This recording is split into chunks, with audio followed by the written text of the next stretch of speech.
a crowd started to gather. The men were chanting in Arabic, Allahu Akbar, Allahu Akbar. And my father and I, as I was holding his hand, were pushed to the front of this crowd. In the center of this crowd was an Arabic woman, dressed just like this, and she was tied up and she was sitting on a box. Next to her was an Arabic man, and he did a traditional Islamic prayer on the floor. And he got up from the floor, and from his side, he pulled out this very long golden sword, and he beheaded the woman. My legs are shaking, and my heart is going fast. And my father said, if you don't listen to the teachings we're instilling in your life, this will happen to you one day.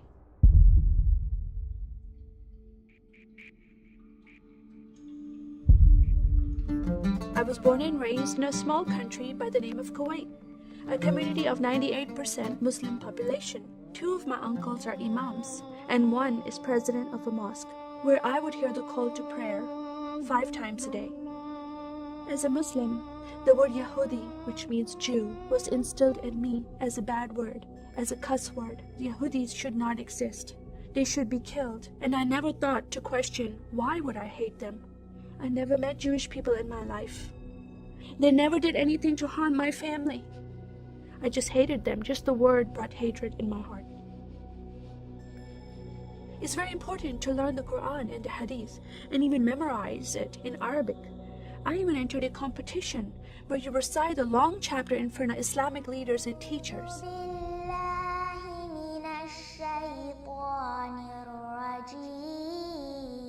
And I came 2nd place. I thought I did a good job.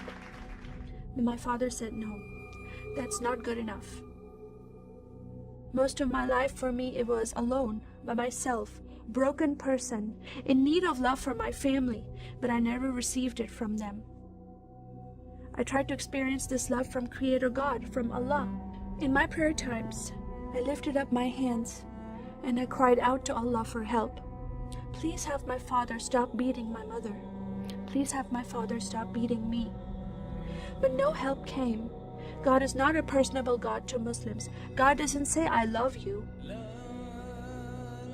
Saddam Hussein forces came in the middle of the night and invaded the small country of Kuwait. And then they came to my city and they destroyed property and they looted people's home and they stole possessions and they killed the men and they raped the women. Then we were granted asylum status to stay in the US. My grandmother suddenly got very sick. She had a heart attack and she went to the hospital. And 2 days later, she passed away. I was devastated because I lost my best friend. And this lady approached me and asked me if I was okay. And I said, no, Paula, my grandmother died. And I just started to cry again. At that moment, I was hurting so much, only crying helped. And Paula came to me and put her arms around me and she gave me a hug. And then she asked me a question. Would you like to go to church with me? When I walked into this church, I experienced love from these people and acceptance from these people like I've never before. Fellowshipping together. They were men and women together. They didn't have to be separate. No one was judging each other. And they knew I was Muslim. They were so friendly to me themselves, accepting of me and loving of me. And that was really surprising to me. And for the first time in my life, I heard a message from the Bible. He started reading the message about Yeshua. When he walked into the synagogue, he was given a scroll from Prophet Isaiah, and he opened the scroll and he started reading that scripture. That the Spirit of the Sovereign Lord is upon me, because he has anointed me to preach the gospel to the poor. He has sent me to heal the broken heart and to proclaim liberty to the captive and freedom of sight to those who are bound, to proclaim the year of the Lord's favor. First time I heard these words of freedom and healing and liberty. I'm desperate to be freed from bondage. I was held captive in Islam and I wanted to be freed from that. I was blinded with so much hatred in my heart. The darkness broke from my eyes. The veil came off my heart.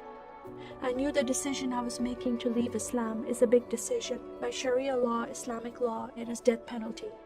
But I'm desperate to know a living God. In that day, I gave my life to becoming a follower of Jesus. This is the God of Israel, God of Abraham, Isaac, and Jacob. And the nation of Israel is God's heartbeat. And I said, God, forgive me. I did not know I hated your people. I love the Jewish people because it's their God, their Messiah that I'm following, and He told me to love them. I never knew what happened to the 6 million Jews that died. I never heard that in Kuwait in history.